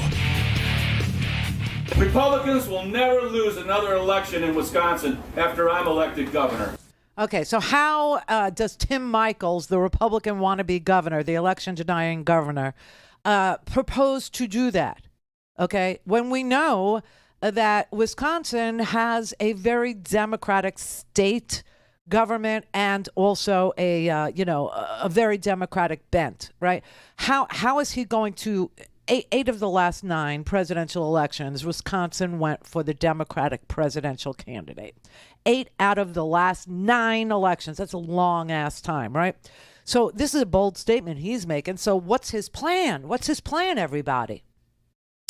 So he wants to replace the Wisconsin Elections Commission, which is currently organized towards guaranteeing nonpartisan management of voter registration, voting, election counting, and recounting by a partisan oversight board. He wants a new commission that would be appointed by him as governor of the state of Wisconsin, appointed representatives from 8 congressional districts. And because of the gerrymandering, the Republicans already dominate 5 of those 8 districts and could possibly win a 6th district in Wisconsin in November. And that is where he would get the new partisan oversight board members from.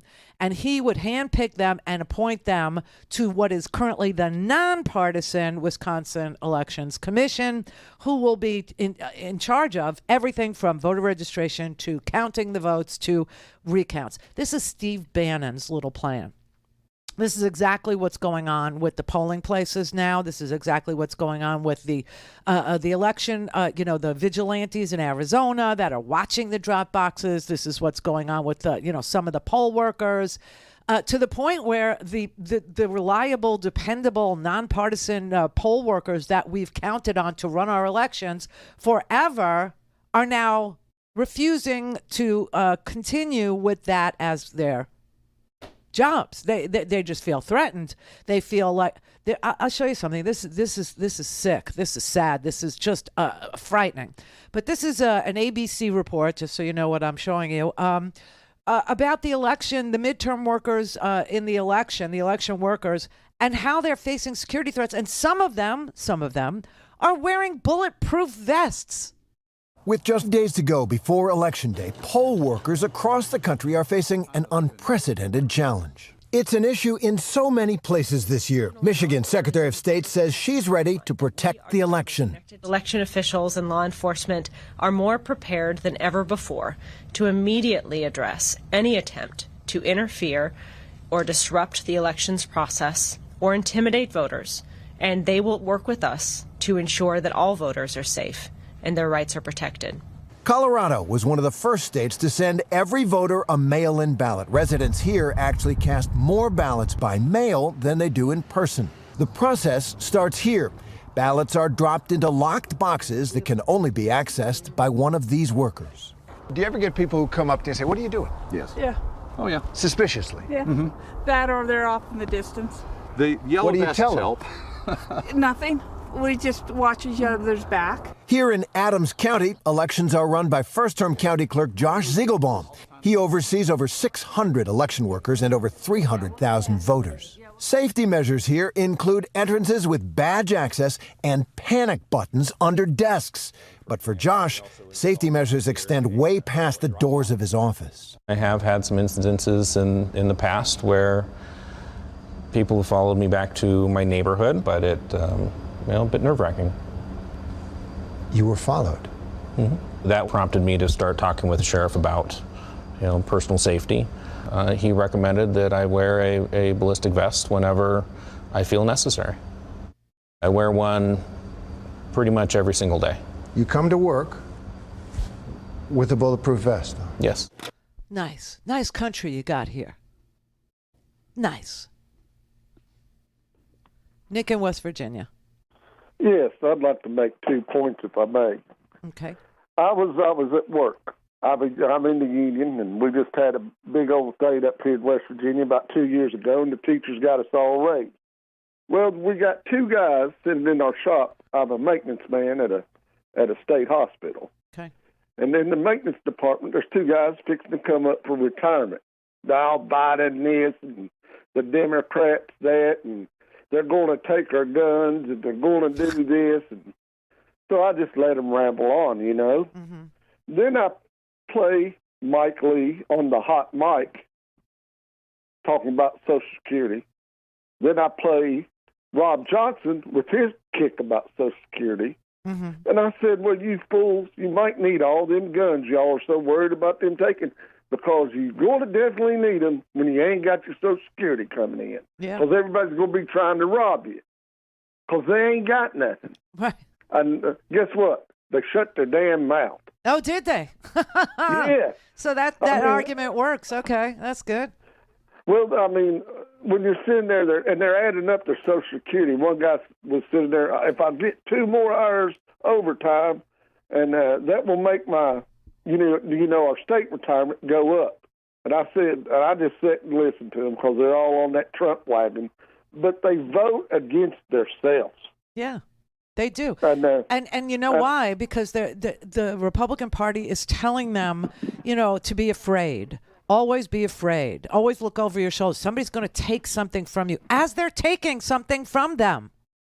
Yeah, their retirement, their Medicaid, and everything else. Yeah, no doubt. But that's all I wanted to say, and you have a good day. Well, thank you, Nick. You too. Have a good weekend. So that works, huh? So you tell them, the argument is, you're so worried about them taking away your guns, but you're going to need your guns because you're going to lose your Social Security and people are going to want to take whatever you have because they got nothing. That's an interesting argument. But yes, they are coming for your Medicare. They are coming for your Social Security. They came for it in 1983. You know what's crazy? These things that you gave up under the Republican Ronald Reagan that everybody just thought was the greatest since sliced bread. He taxed your Social Security for the very first time in the history of Social Security. Now you have to pay tax on that little pittance that you get after you retire that you paid into. So going in, you're paying tax, and going out, you're paying tax on what was already taxed. It's unbelievable. Now they're raising the age, from 65 to 66 in 8 months. Then it's going to be 70. Then they're going to raise Medicare eligibility to 70 to correspond with the Social Security 70-year-old, I mean, it is unbelievable. Well, you know what else they took away from you? Okay, so we all know interest rates are going up, right? Right. You used to be able to deduct your credit card interest, which is, like 25% or some crazy usury amount, right? No, Ronald Reagan took away that as a deduction from you in order to lower the taxes for the wealthiest Americans. Not anything is different, except now there's fewer people to steal from, right? So now they're going to steal from the elderly. Now they're going to steal from the sickest Americans, the seniors. Clear for takeoff. Randi Rhodes. Randi Rhodes. Randi Rhodes. RandiRhodes.com. This is Stephanie Miller, and here's what you missed. You know what I love about Obama's speeches Everything. This last weekend or so? Yes. It's that he puts it in the context of we shouldn't be mainstreaming this. We should always be saying, can you effing believe this? Yeah. This is insane. Yeah. Why are we pretending like this is normal? This is completely outside of the realm. That's exactly it. Trump has made us numb. We're just like, oh, something awful happened to a Democrat. Oh, they're just going to be more awful and more conspiratorial about the awful thing that was caused by their awful conspiracies, right? Yeah. Or deny it, or create a new conspiracy around it. Yes, that it was a gay lover's spat. By the way, you were the first one, I think, that tweeted, in addition to an assault against her husband, this is also an assassination attempt against Pelosi. I mean, trying to sort of ignore that. You said, stop pretending the attack on Paul Pelosi isn't on you, GOP. I can't remember any level of rage and hatred and craziness against another Speaker of the House that comes close to what you've hurled at Nancy Pelosi, and that includes Newt Gingrich, who is actually evil. Thank you. I don't know why. I mean, for a moment, you think this has got to shock someone's conscience, and there is not even a beat, is there, before the awfulness starts on the right? No, I mean, Mitch McConnell said something. I think Ted Cruz even actually said something sympathetic. But yeah, mostly it's just been insanity per usual, or just not saying anything because you don't want your voters to think, oh no, you might not think Nancy Pelosi is completely evil and eating babies or whatever the hell she's doing. Yeah. There was, what was it? There was somebody from Monica Crowley, I believe, who tweeted that, they have the kind of house that, looks pleasant from the outside, but there's all kinds of secret stuff going on the inside. And it's like, what the hell? Are you Pizzagating her? Hear all this and more on the next Stephanie Miller Show. Sure, it's that season. No, not Halloween. Election season. Are you scared yet? You should be. The House of Horrors is right around the corner, and it'll last far past Halloween. What's coming? The lunatics are in charge of the asylum. Marjorie Taylor Greene, Lauren Boebert, Matt Gaetz, and Jim Jordan will be running the show. They'll wreck the economy, try to end Social Security to give Elon Musk a tax cut, destroy the FBI and Department of Justice for investigating Trump. They'll make America change sides in Ukraine to help Vladimir Putin win. Think they'll cut inflation, lower gas prices, help working Americans? Sorry. More chaos, more destruction, more violence, more Trump. That's the real terror the Republicans are promising. This horror movie has a dark ending, and no one gets out alive unless you vote them out.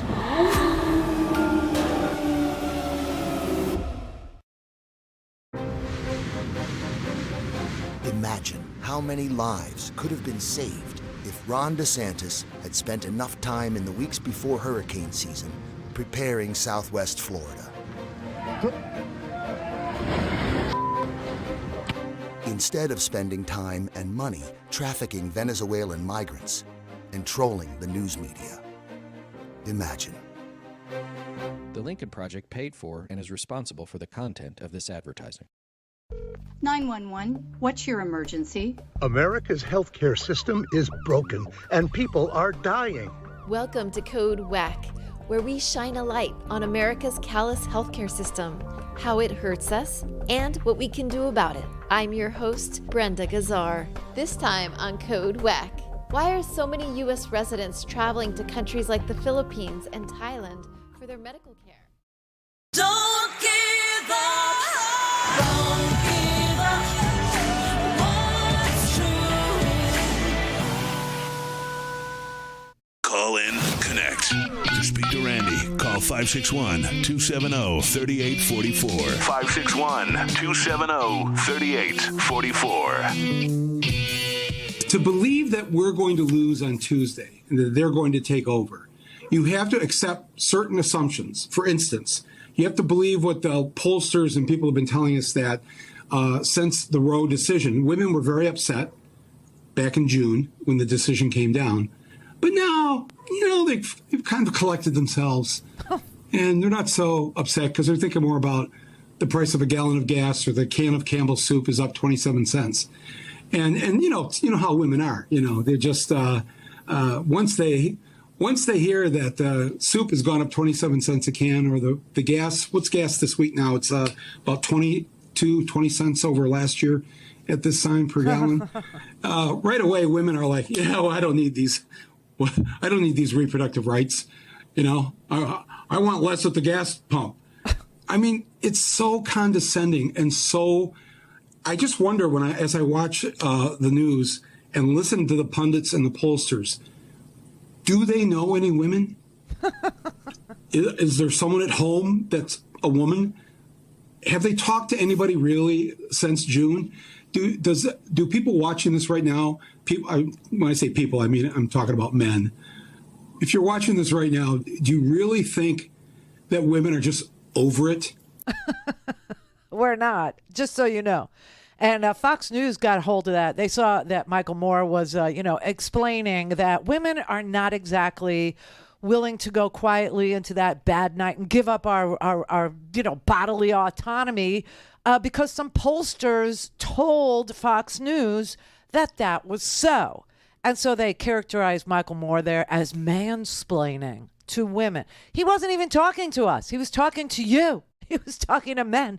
He was trying to explain that Republican pollsters are putting out propaganda saying that, women are over it. Women are done. They're done, protecting their own ability to control their own bodies. We're done with it. And we're good. It took us a little bit, from June to now, but now we're okay. We've wrapped our brains around the fact that we're now, slaves. That we now, are being forced to give birth, and that's fine. That's okay. We're good with it.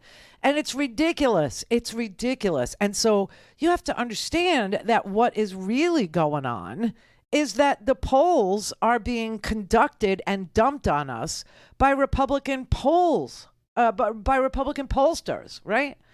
And they're just flooding the zone with, this propaganda that, it's very tight, or, it looks like the Republicans might prevail over here, and it looks like Carrie Lake might win in Arizona. Carrie Lake is not going to be the governor of Arizona.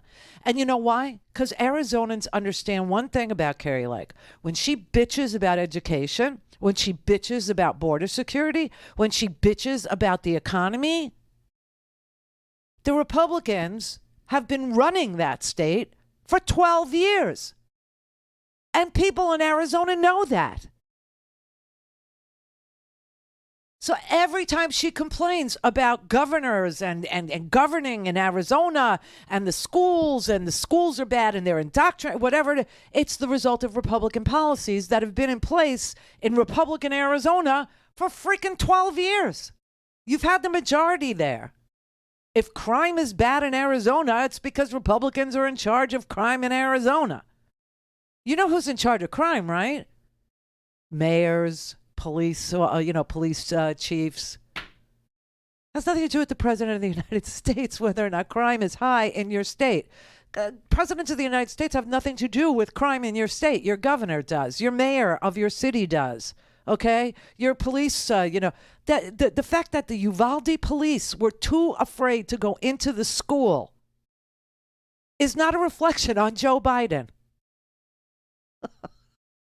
It's a reflection on your governor and the way he runs the Department of Public Safety in Texas, where they feel completely free to not respond if they don't feel like it.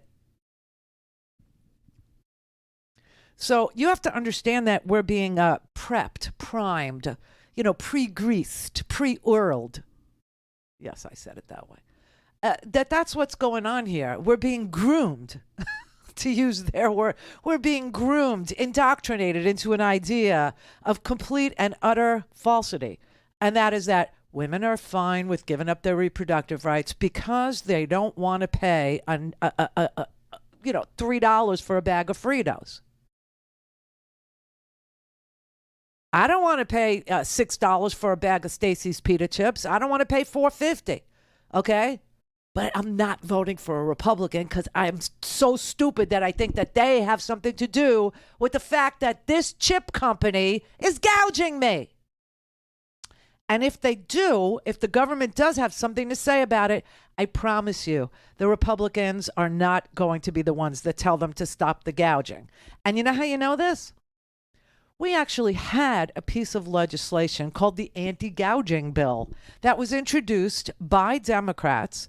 And every single Republican voted against stopping the gouging. Against it. Every one of them. They were for gouging. You understand? They were for it. Pro-gouging. The party of pro-gouging. Because they're the party of the rich. They're the party of the people who are doing it to you. Linwood in Virginia. Randy, yes. It's good to hear from you. But to put this on the table, see, a lot of our Democratic voters, not all, but there are voters who are Democratic that only vote in one election, and that is the presidential election. As you clearly know, I'm in Virginia where this happened with Youngkin, where he barely got through, which is 50-point-some% of the vote, mainly because of non-white voters dissipating. Like, well, Joe Biden didn't do anything. We didn't get our Voting Rights Act. We didn't get this that he said we were going to get. So we're just going to sit this one out. Yeah, who was the candidate? Who was your Democrat? We had Terry McAuliffe, of course. Hello. But what I'm saying to you is, Randy, is that what I'm saying, Randy, is this. Democratic voters typically, when Roe v. Wade got overturned, it was we're fighting for women's right to have an abortion in the states and yada yada yada, but it dissipated. It took a back seat to inflation. It took a back seat to the economy, even though the economy is doing pretty well. It's just that the Republicans have a better way of keeping people angry and keeping people feared and keeping people just on edge. And most of this is targeted. Go ahead. I was going to say, they're just better salesmen. That's all they are. They're just better salesmen than we are. We're policy people. We're geeks, we're wonks, and we're policy people. They, on the other hand, are, P.T. Barnum. They believe that a sucker is born every minute. It also matters who the candidate is, Linwood. It does. It matters who the candidate is. We have some amazingly good candidates this time around. And I don't think women are exactly over it because the price of a can of soup went up 20 cents or 27 cents, whatever it is. You're actually halfway buying in to what they're selling. Democrats aren't as enthusiastic. That's not true either. They tried to sell you that in 2018. Didn't work out that way, did it? No, they lost their majority. Hello.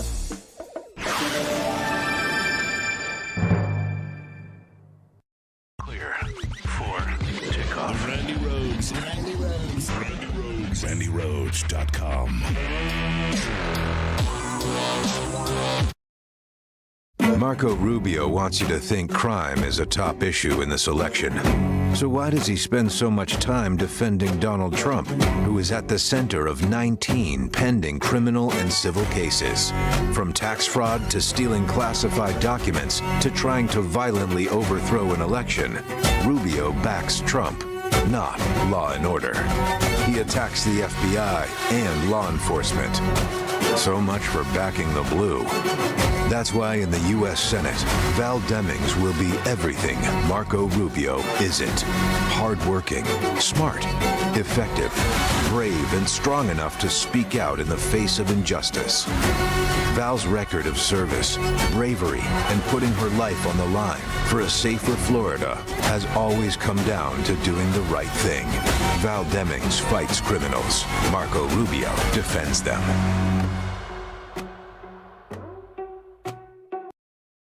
Ron DeSantis proudly restricted voter rights in Florida. His elections police force arrests people he doesn't want to vote. 20 Floridians, mostly African American, were arrested for just registering to vote, even after officials said they could.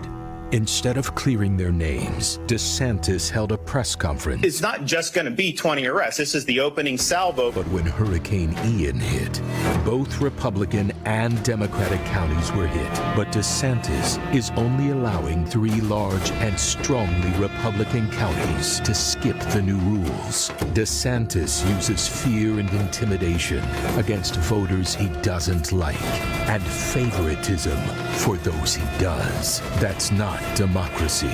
That's not voter integrity. Florida knows what to call it. Tyranny. And this was my idea. The Lincoln Project is responsible for the content of this advertising. 1849, Wisconsin. Only white men could vote. Abortions were illegal, even for rape or incest. A lot has changed since 1849. But Tim Michaels says, my position is an exact mirror of the 1849 law. Once Roe v. Wade protected women from extremists like Tim Michaels. But now, if Tim Michaels is governor, he can take Wisconsin back to 1849. Michaels is a radical, out of step with Wisconsin. He still claims Donald Trump won Wisconsin and should be president. We should not even be having this conversation 21 months after the election. If he's governor, he'll bring Trump chaos to Wisconsin. The 2024 election will be a nightmare. 4 years of radical rule. We are going to take this country back!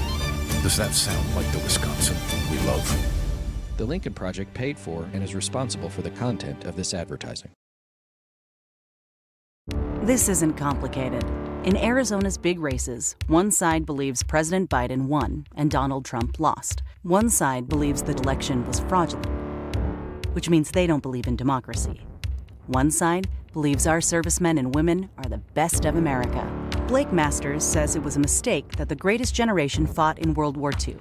He wants to fire any military officer who doesn't agree with him politically. And Carrie Lake wants to fire the federal government, thinking Arizona can survive without roads, schools, and military bases. No more Social Security or Medicare. One side supports the freedom for women to make healthcare choices without government interference. One side wants to take away individual rights Arizona women have long held. One side represents mainstream Arizona. Their side, a radical cult of violent conspiracies, dangerous ideas, and the end of Arizona. The question is, which side are you on? The Lincoln Project paid for and is responsible for the content of this advertising. Excited to see members of Congress incite violence against law enforcement, enjoy armed insurrections, and the big lie? If so, thank a MAGA Republican. If you think election results should only count when Republicans win, thank a MAGA Republican today. The Lincoln Project is responsible for the content of this advertising. Whether you're listening to Leslie Marshall each Tuesday through Friday or Brad Bannon each Monday, you can hear them from 6 to 7 p.m. Eastern on the Progressive Voices Network. Here's a sample of what you'll hear. So happy to have Kim Miller with us. Ms. Miller serves as an assistant to the USW International President, the newly established Made in America office. We've never had, a specific wing of government that is there to, ensure that we are basically, utilizing our taxpayer dollars to maximize manufacturing in the United States, and buying things here.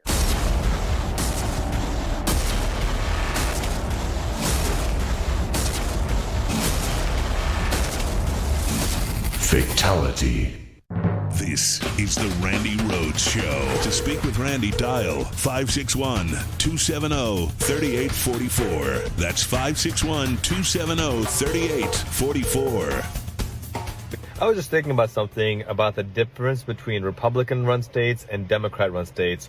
Let me know if you've thought about this, and if you are a MAGA, what's your response? Imagine if blue states had a 40% higher murder rate than red states. Imagine if blue states were only 29% of America's economy and red states were 71%. Imagine if 9 of the top 10 states to get federal welfare benefits from the government, these handouts, were blue states. Imagine if 9 of the top 10 states for maternal mortality and infant mortality were blue states. Imagine if 9 of the top 10 states for gun violence and gun death were blue states. But you know why you never hear Republicans cite those statistics? Republicans scream about law and order, but have a 40% higher murder rate than blue states. Republicans scream about the economy, but 71% of the economy is from blue states, only 29% from red states. Republicans claim they despise the federal government, but 9 of the top 10 states to get federal handouts are red states. Republicans claim guns make us safer, but 16 of the top 17 states with gun violence and death rates are GOP states. Republicans claim they are the party of pro-life, but 9 of the top 10 states for maternal mortality and infant mortality are Republican states. So Republicans and MAGAs, here's my very simple question to you. Everything you claim your policies will do, our policies actually do. So my question is, what exactly are you fighting for? Qasim Rashid, everybody. Qasim Rashid. And if you need, that, go to my Twitter feed, at Randi Rhodes, and you'll see that I retweeted this, so you can have it. And you can show it to any MAGA family member that you might have, or any MAGA friend that you still have. I doubt any of us have MAGA friends anymore, because, they would have killed us by now. So we've separated. But, these are useful statistics. These are useful facts. These are things that are true. Every single thing that the Republicans say they're for, we've already done. Every one of their ridiculous policies that they say will bring prosperity, will bring good education, will bring job, we've already done. We've already done. 79% of the economy, blue states. Almost all of the murder, red states. All of the infant mortality, red states.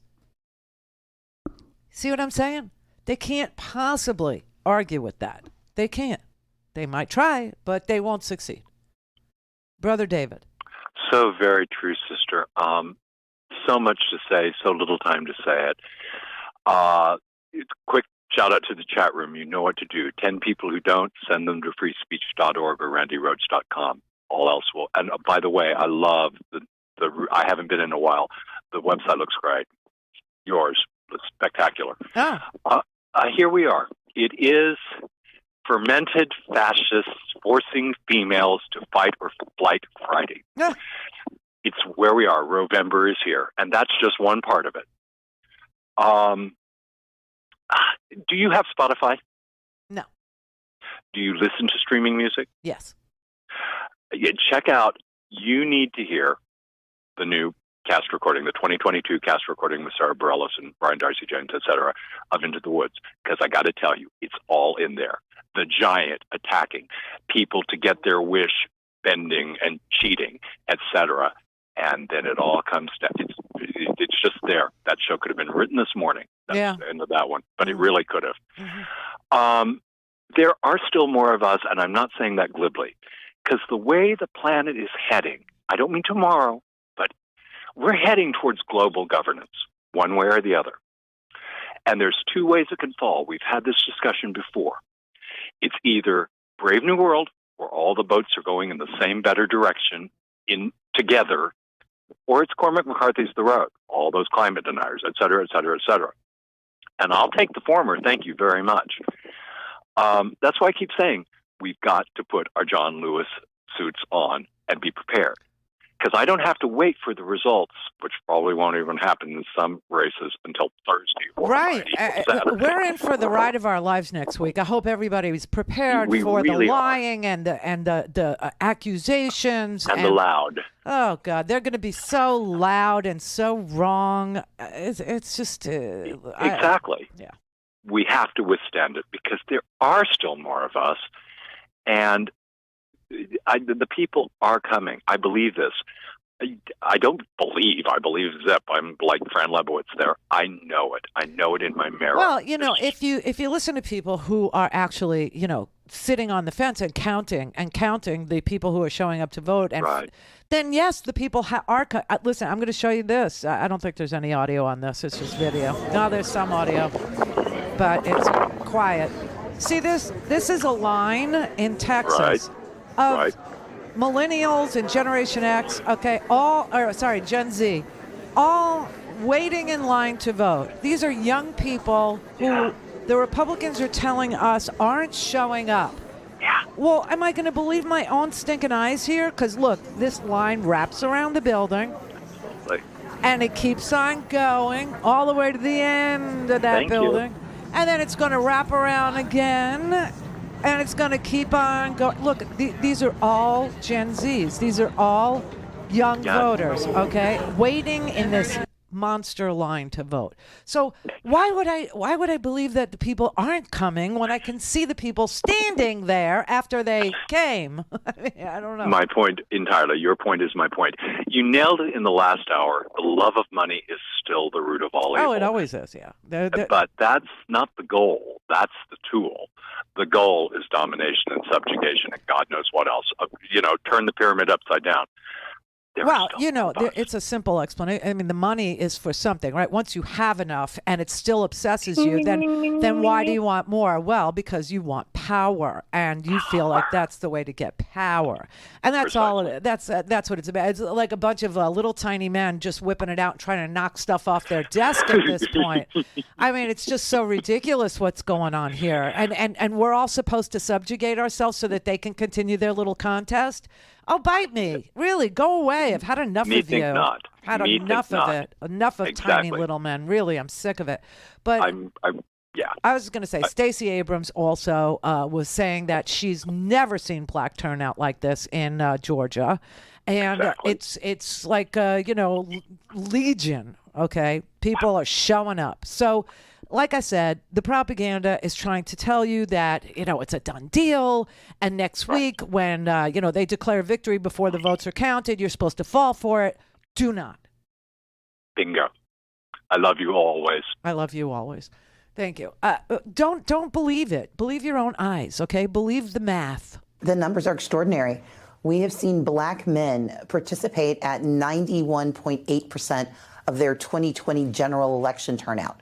We have seen black women participate at 90%. These are the two highest concentrations of voters. And let's be clear, they are participating despite the impediments of SB 202, despite the racially charged voter challenges authorized by SB 202, despite the barriers to using absentee ballots, which black voters used in abundance in 2018 and 21 until the time was truncated and the process made more complicated. They are doing this despite hurdles and barriers because they know how vital this election is. And it is deeply disingenuous, if not simply tone deaf, for a Secretary of State or a governor to dismiss the difficulties black and brown voters have in this state simply because they haven't experienced it themselves.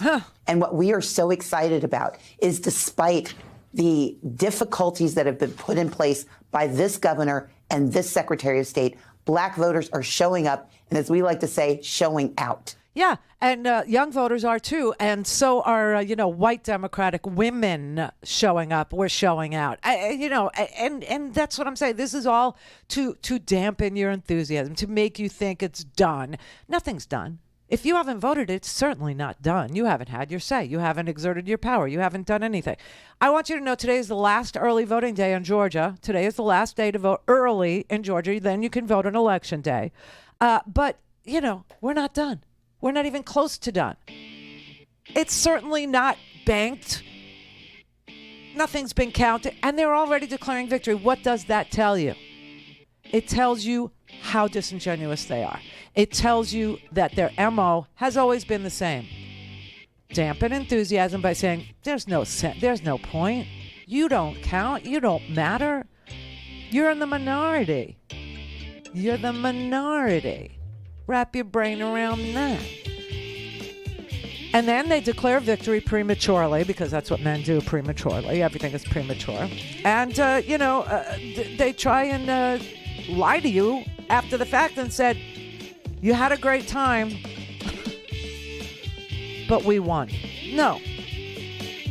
We're on track to win this. Go and vote. Send in your ballot. Send in your ballot.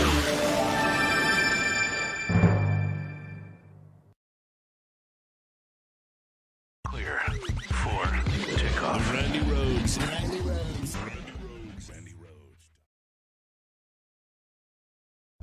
911, what's your emergency? America's healthcare system is broken and people are dying. Welcome to Code WACK, where we shine a light on America's callous healthcare system, how it hurts us, and what we can do about it. I'm your host, Brenda Gazar. This time on Code WACK, how would most families and individuals fare financially with a single-payer Medicare for All system? Would they be paying more or less for healthcare than they're paying now?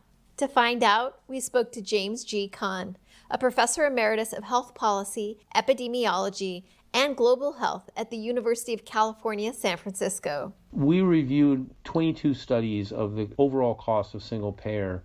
All of them found that over time there'd be savings, and almost all of them found that the savings would start in year one. But then that still leaves open the question, how would individual families do? That depends on how you design the tax structure. For example, we've just developed a household cost calculator that asks people what they currently spend on premiums, what their employers spend on premiums, and then what they spend on out-of-pocket costs. And then we ask what the family earns. And we use that to calculate the taxes that would be due. By designing that tax structure to be focused on people who earn more money, what we found so far is that at least 85% of people who complete this find that they save money. They pay less in these new taxes than they save with premiums and cost sharing. The full Code WACK story on progressivevoices.com and on the PV app. Catch all our episodes by subscribing to Code WACK wherever you find your podcast. This podcast is powered by Heal California, a nonprofit that uplifts the voices of those fighting for healthcare reform around the country. Until next time, stay healthy. Now, the top of the hour on the Progressive Voices channel on TuneIn presents the Green News Report. Luiz Inácio Lula da Silva has defeated Brazil's far-right President Jair Bolsonaro, capping a remarkable political comeback. Major turning point for climate in Brazil's presidential election. The drop in Russian gas exports after its invasion of Ukraine will transform the global energy landscape.